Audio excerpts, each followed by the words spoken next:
At 34 weeks pregnant, I thought I had mastered the art of carrying burdens, both literal and metaphorical. My swollen feet ached with every step, my back felt like it was hosting its own rebellion, and the constant pressure in my chest made breathing feel like an Olympic sport. The doctor warned me about high blood pressure and sleepless nights, but what she didn't mention was how these physical ailments paled in comparison to the emotional weight I'd been dragging behind me for years. I wasn't just growing a baby. I was holding up an entire family that seemed incapable of standing on their own 2 feet. For as long as I could remember, I'd been the glue, the one who quietly patched cracks before they turned into chasms. When Mom's pension checks came late, I covered her rent without hesitation. When Jenna's ex cleaned out their joint account, leaving her broke and desperate, I paid for Ellie's dance classes, school supplies, and even summer camp. And Max?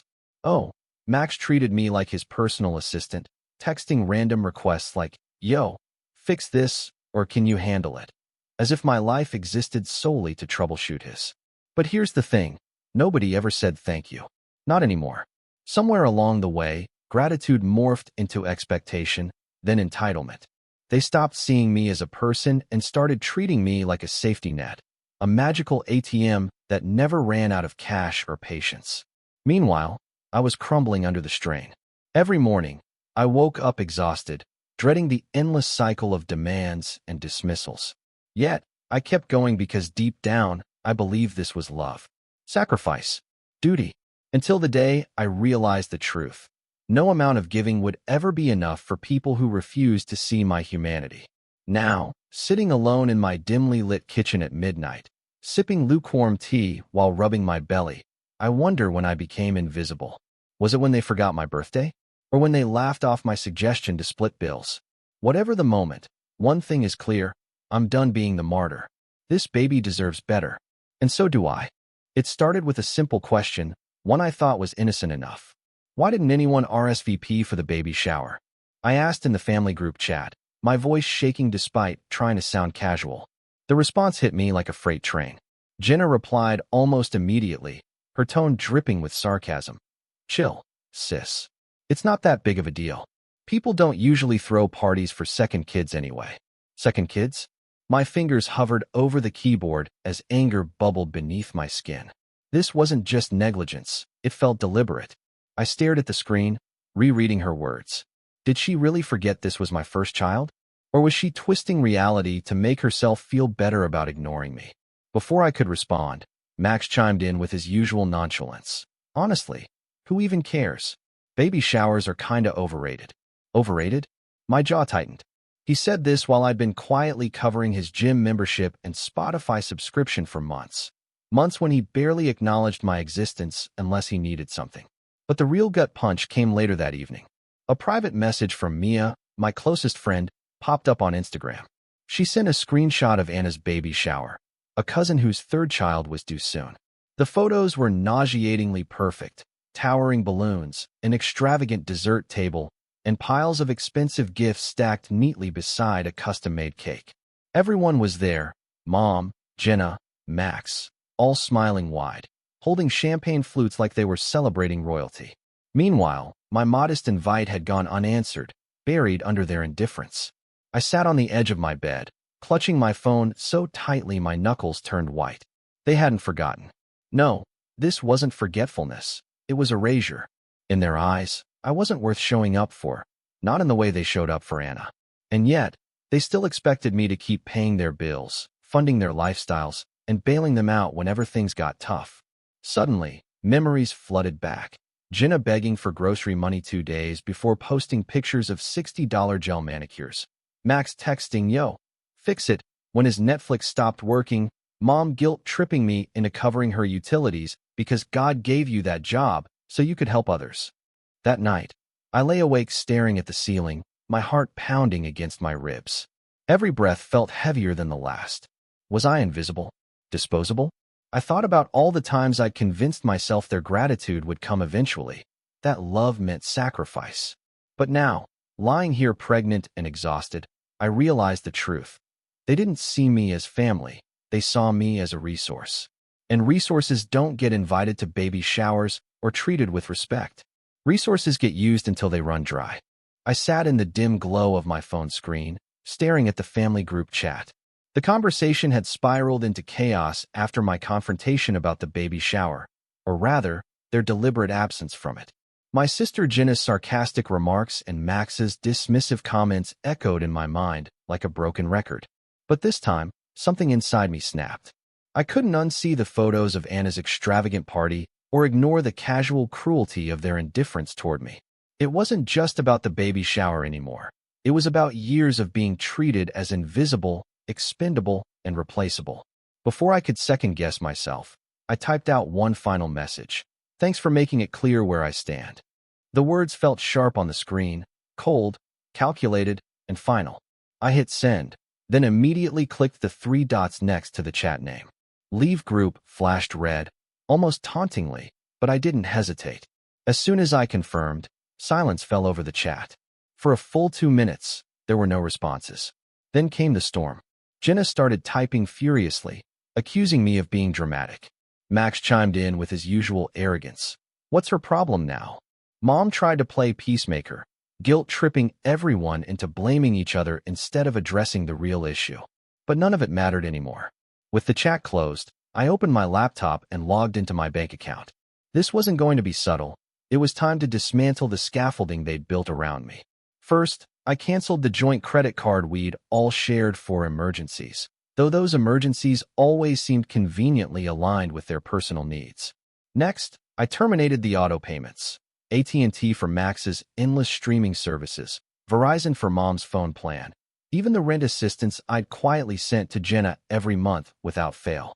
Each click felt like releasing a weight I hadn't realized I'd been carrying. By the time I finished, I leaned back in my chair, exhaling deeply. The fallout was immediate. Within hours, chaos erupted across the family. Max texted frantically, "Yo, why is Netflix saying my account is suspended? Did you cancel everything?" Jenna called Ellie's school in a panic because her Zoom class wouldn't connect. The Wi-Fi was down. Mom left a voicemail, her voice trembling with frustration. "Sweetheart, what's gotten into you? You can't just pull the rug out like this." But I didn't respond. I let them sit in the void I'd created, feeling the same uncertainty and anxiety I'd endured for years while propping them up. That night, I sat on my balcony sipping tea, listening to the distant hum of city traffic. Inside, my baby kicked gently against my ribs. For the first time in years, I felt untethered, not from responsibility, but from obligation. They had spent so long taking me for granted that they never stopped to consider what might happen when I finally said enough. And now, they were scrambling, desperate to fill the gaps I'd left behind. But I wasn't coming back. Not this time. The fallout began like a slow-motion car crash. First, it was the Wi-Fi outage at Jenna's apartment. Then Max's Netflix kicked him out mid-movie, leaving him staring at an error screen. By morning, Mom's phone went silent. No calls, no texts, nothing. The chaos erupted in waves, each more desperate than the last. Jenna called me 5 times in one night, her voice cracking with frustration and tears. "You know what I need," she sobbed into the receiver. "How could you do this to Ellie? She needs internet for school. Are you really going to punish her too?" Her words dripped with accusation, as if I owed them not just money but my soul. But beneath the hysteria, I heard something else: entitlement. She wasn't asking for help. She was demanding it, as though my existence had always been tethered to theirs. Meanwhile, Max took his grievances public. He posted a vague rant on Instagram. "When family turns their backs, don't be surprised when they drown alone." The post quickly spiraled into a cesspool of judgmental comments from mutual friends and distant relatives who didn't understand the full story. Some accused me of being selfish, others called me cruel. One commenter even wrote, "Family is everything. Money shouldn't come between love." I scrolled through the notifications, my stomach tightening with every new alert. They were piling guilt onto guilt, trying to shame me back into submission. But this time, I didn't flinch. The breaking point came late that same night. There was a loud knock at my door, urgent, frantic. I peeked through the peephole and saw my mom standing there, her face flushed with anger and panic. She pounded on the door again, shouting loud enough for the neighbors to hear. "Do you have any idea what you've done? If I don't pay rent by tomorrow, I'll get evicted. Is that what you want? For your own mother to end up homeless?" Her voice cracked on the word homeless, as if she'd rehearsed it for maximum impact. Part of me wanted to open the door, to explain, to fix things like I always had. But another part, a stronger, angrier part, spoke louder. I turned away from the door, sat down on the couch, and wrapped my arms around my belly. For the first time, I let someone else feel the weight I'd been carrying for years. That night, I lay awake replaying her words in my mind. Was she right? Had I gone too far? But then I remembered Anna's baby shower, the balloons, the cake, the laughter, and how they'd all shown up for her, but not for me. This wasn't about rent or Wi-Fi. It was about control. And for once, I wasn't giving it to them. At 6:04 p.m., they arrived like a storm, loud, chaotic, and uninvited. My mom marched in without making eye contact. Jenna tossed her purse onto the counter as if it had personally offended her, and Max slouched into my living room wearing his hoodie, pretending to be casual but radiating tension. They didn't ask permission to sit or inquire about how I was feeling. Instead, they took over my space as though it still belonged to them. "Let's just get to the point," Mom said sharply, crossing her arms. "This whole silent treatment, canceling payments, it's childish." Frankly, we're all shocked. I raised an eyebrow, my voice steady despite the rage bubbling beneath the surface. "You're shocked that I stopped paying for everything?" Max leaned forward, his tone dripping with arrogance. "Yeah, seriously. The Wi-Fi's down, Netflix won't load, my gym app says I'm suspended. Did you cancel everything on purpose?" "On purpose," I repeated slowly, letting the words hang in the air. I smiled coldly, meeting his gaze. "Yes, Max. That was the idea." Jenna snapped, slamming her hand on the coffee table so hard the glasses rattled. "Are you kidding me right now? You think you're some kind of saint? We never asked you to help us." Her voice rose to a shriek, tears welling up in her eyes. Not from remorse, but from anger. "You act like you've been carrying the world on your shoulders, but guess what? None of us forced you to do anything." I stood up slowly, one hand resting protectively on my belly. "No, you didn't force me. But you sure made it clear what would happen if I didn't. Rent overdue? Can you cover it? Ellie needs new shoes. You know how talented she is. Mom's utilities? She's too embarrassed to ask." My voice grew louder with each example, years of pent-up frustration spilling out. "And every time I said yes, not because I had so much, but because you acted like I owed you something. Like my success wasn't mine. It was assigned to fund your failures." Max scoffed, leaning back on the couch. "Oh, come on. Stop acting like you're better than everyone else. You made money. You helped out. Big deal. It doesn't make you special. It doesn't make me better than you." I shot back, my voice cutting through the room like glass. "But it does make me tired. Exhausted, actually. Because I bent over backward for this family. And the first time I needed something, just one small act of kindness, you couldn't even pretend to care." Mom stepped in then, her voice trembling with fury. "You think you're so smart? So capable? Let me tell you something, sweetheart." She jabbed a finger at me, her face twisted with bitterness. "I'd rather raise a dog than a daughter who treats her own family this way. Ungrateful, selfish, disrespectful." The room froze. For a moment, no one spoke. Then Lisa, my cousin who had been quietly observing from the corner, stood up abruptly. Her chair scraped against the floor, drawing everyone's attention. "Enough," she said firmly, her voice shaking but resolute. "None of you have the right to treat her like this. She's carried you all on her back for years, and the second she sets a boundary, you turn on her like vultures. If this is what this family has become, then maybe it deserves to fall apart." Her words hung heavy in the silence. No one moved, no one spoke. Finally, Lisa grabbed her purse and walked out, leaving the rest of them stunned. The days following the confrontation felt like a war waged on multiple fronts. At first, they tried silence. No texts, no calls, as if ignoring me would magically reverse my decision. But silence didn't last long. By day 3, guilt became their weapon of choice. My mom sent a text that read, "We're your family. You can't just abandon us like this." Abandon? I almost laughed at the irony. They had abandoned me first, at Anna's baby shower, in their dismissive comments about my pregnancy, and now by expecting me to cave under pressure. Then came Jenna's most calculated move yet. She sent a video of Ellie crying, her small voice trembling. "I miss you. Please don't leave me, Auntie. I need you." The message hit hard, but not in the way she intended. Instead of softening me, it made me angrier. Ellie wasn't old enough to understand what was happening. She was merely repeating lines fed to her. This wasn't genuine emotion. It was manipulation, another attempt to exploit my love for her. I deleted the video without responding, my hands shaking with fury. How dare they use a child to guilt-trip me? Max's situation unraveled quickly after that. Late one night, he called me at midnight, his voice frantic. "Sis, listen, I'm screwed. The bank's threatening to repossess my car. Just this once, please help me out. I swear, I'll never ask again." His desperation was palpable, but so was his arrogance. Did he really think I'd fall for this? I stayed silent for a moment, letting his panic fill the void. Then I said firmly, "You dug this hole yourself. Max, figure it out." He hung up abruptly, muttering something about how I'd changed. But the biggest blow came when I discovered Jenna had quietly registered herself and Ellie as temporary residents at Mom's house. Apparently, unable to pay rent anywhere else, she decided to pass her financial burden onto our already struggling mother. When Mom called me, her voice cracked with desperation. "Sweetheart, we're drowning here. If you don't step in, we'll lose everything." For a moment, pity tugged at my chest. But then I remembered all the times I'd bailed them out only for nothing to change. Their problems weren't mine to solve anymore. I took a deep breath and replied calmly, "This is the consequence of living beyond your means. You've depended on me for too long. I can't keep saving everyone."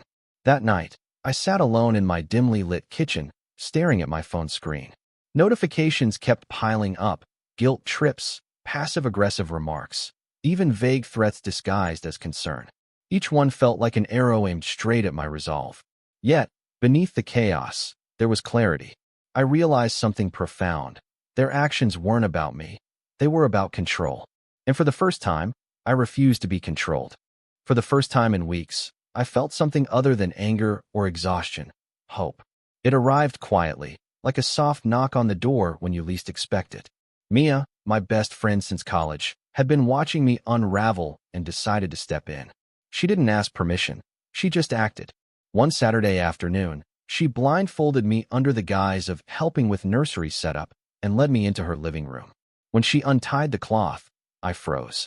The small space was transformed. Twinkle lights hung from the ceiling, handmade decorations lined the walls, and 6 people stood smiling, friends who truly cared. Not a single family member was there, but for the first time, that didn't hurt. Tears filled my eyes as I took in the scene. There were no extravagant gifts or catered meals, just heartfelt gestures. A hand-knitted blanket from an old coworker, a scrapbook filled with well wishes from friends who'd known me through every phase of life. For the first time in months, I felt seen, not as a bank account or a safety net, but as me.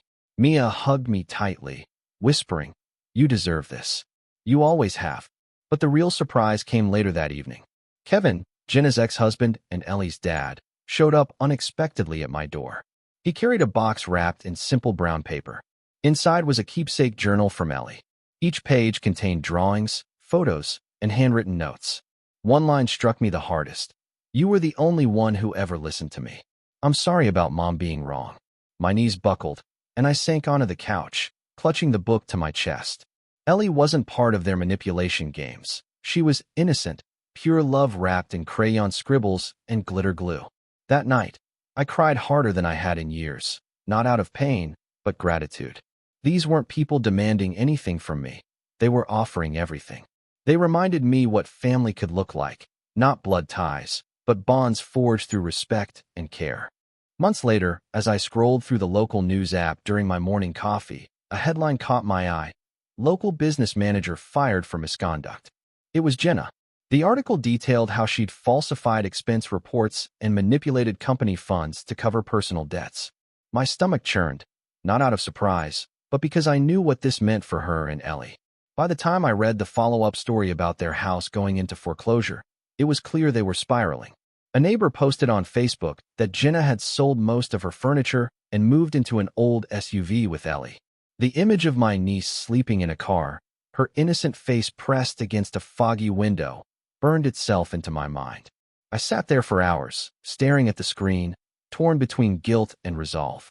Part of me wanted to intervene, to send money, find them housing, fix everything like I always had. But another part, the stronger, wiser part, knew better. This wasn't just about Jenna, it was about breaking the cycle. If I stepped in now, nothing would change. So instead of calling or texting, I logged into Ellie's child savings account, a small fund I'd quietly set up years ago, and deposited a modest amount. In the notes section, I typed simply, "For your future." Weeks later, when my daughter finally arrived, I held her tiny body against mine, feeling both overwhelming love and fierce determination. Her little fingers curled around mine, and I whispered softly, tears streaming down my cheeks. No one gets to make you feel small or invisible. Love deeply, but don't let love become a burden. You are allowed to choose yourself first. As I rocked her in the quiet nursery, decorated with soft glowing lights and hand-painted stars, I realized something profound. Choosing peace didn't mean turning away from pain. It meant refusing to carry it alone anymore. Jenna's downfall wasn't my victory, it was a lesson. And though I couldn't save her, or even Ellie, from the consequences of poor choices, I could protect my own child from inheriting the same toxic patterns. That night, as I tucked my baby into her crib, I made a silent promise. I would teach her that strength isn't about sacrificing yourself for others. It's about knowing when to say no, even if it breaks hearts, including your own. The night was quiet, save for the soft hum of crickets outside my window. I sat with my newborn daughter cradled in my arms, her tiny breaths syncing with the rhythm of my heartbeat. The sky stretched endlessly above us, a canvas of stars that felt like hope reborn.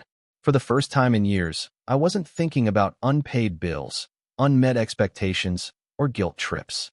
I was simply here, alive, present, and finally free. Then it came, the sharp ring of my phone, slicing through the stillness. Her name flashed on the screen, Mom. My chest tightened instinctively, old wounds threatening to reopen. But as I stared at the glowing letters, something shifted inside me. This call wasn't an olive branch. It was another attempt to pull me back into their chaos. They wanted me to fix things, to forgive, to be the family glue once more. But I wasn't that person anymore. I pressed the red button without hesitation, silencing the call before it could disrupt this fragile peace. The screen went dark, and so did any lingering obligation I'd carried for decades. I looked down at my baby girl, her face serene in sleep, and whispered softly, "We're okay. We don't need them." For the first time, I truly believed it.